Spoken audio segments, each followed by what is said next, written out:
नमस्कार।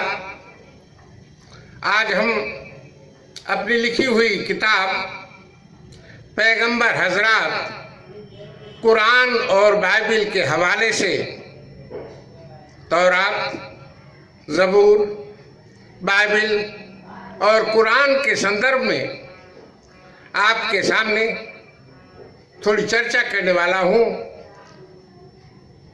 जब भारत में अनीश्वरवाद फैला तब हिंदू शब्द आया। यह वेदों में आए हिंदू शब्द का विग्रह है।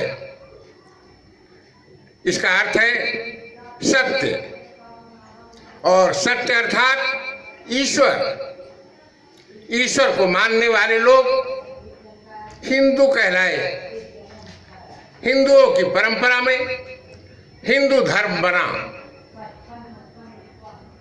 इसके अनुसार ईश्वर एक है, लेकिन नाम उसके अनेक हैं। एकम सद विप्रा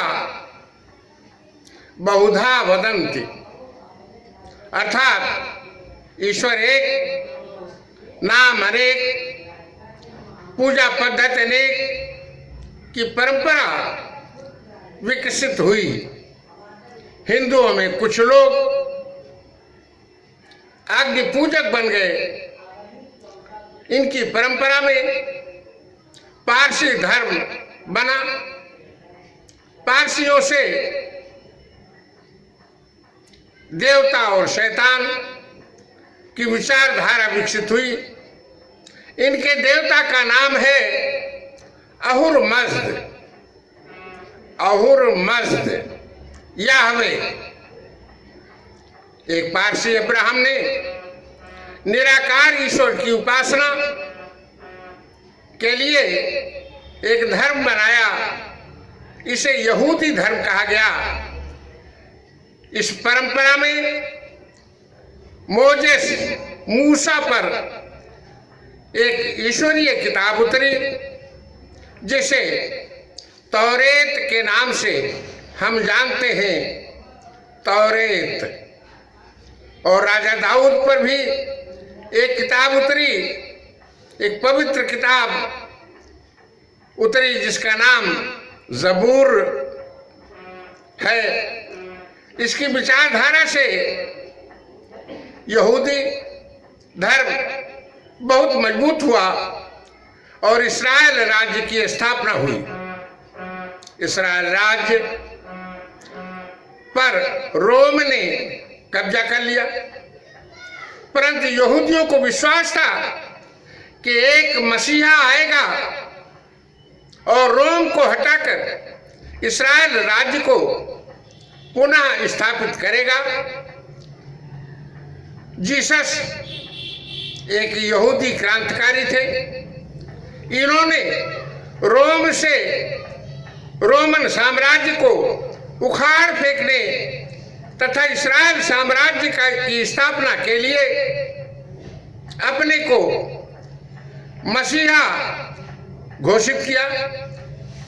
लेकिन खेद है, जीसस इस्राएल साम्राज्य को स्थापित नहीं कर सके।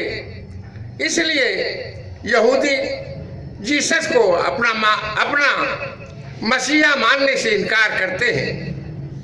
जीसस के मानने वाले लोग ग्रीक, यूनान स्थानांतरित हो गए।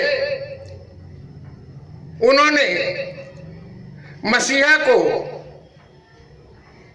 यूनानी भाषा में ख्रीस्त कहा। ख्रीस्त, जिससे क्रिश्चियन धर्म बना। इन्होंने बाइबिल को क्रमबद्ध किया। बाइबिल के दो भाग हैं, ओल्ड टेस्टामेंट पुराना नियम तथा न्यू टेस्टामेंट नया नियम।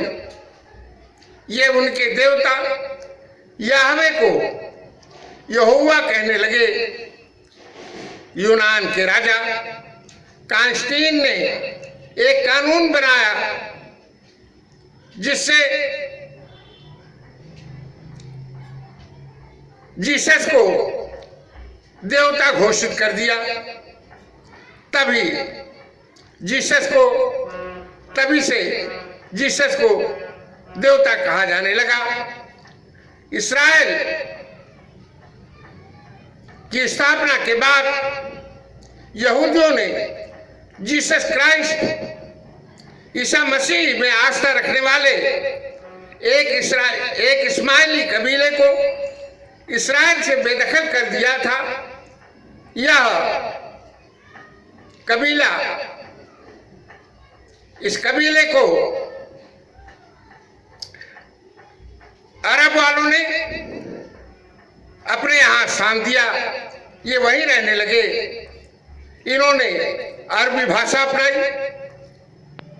जब अरबी लोग इस कबीले में शामिल हुए तब इनकी संख्या बढ़ गई और इस कबीले का फिर से पूर्ण रूप से अरबीकरण हो गया। अब यहूदी लोग इस इस्माइली कबीले को, अरब के रहने वाले लोगों को इस्लाम कहने लगे। इस तरह इस्लाम फैला।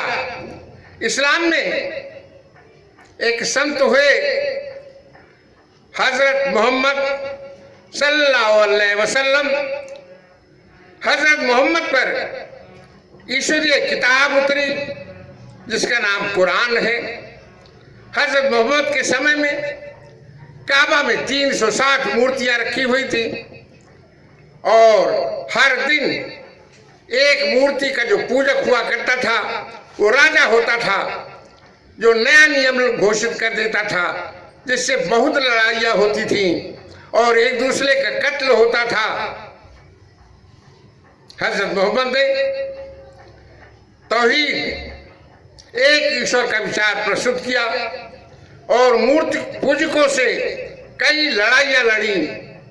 अंत में हजरत मोहम्मद सफल हुए, काबा की मूर्तियों को हटाया और इस्लाम को बुत परस्ती से मुक्त किया।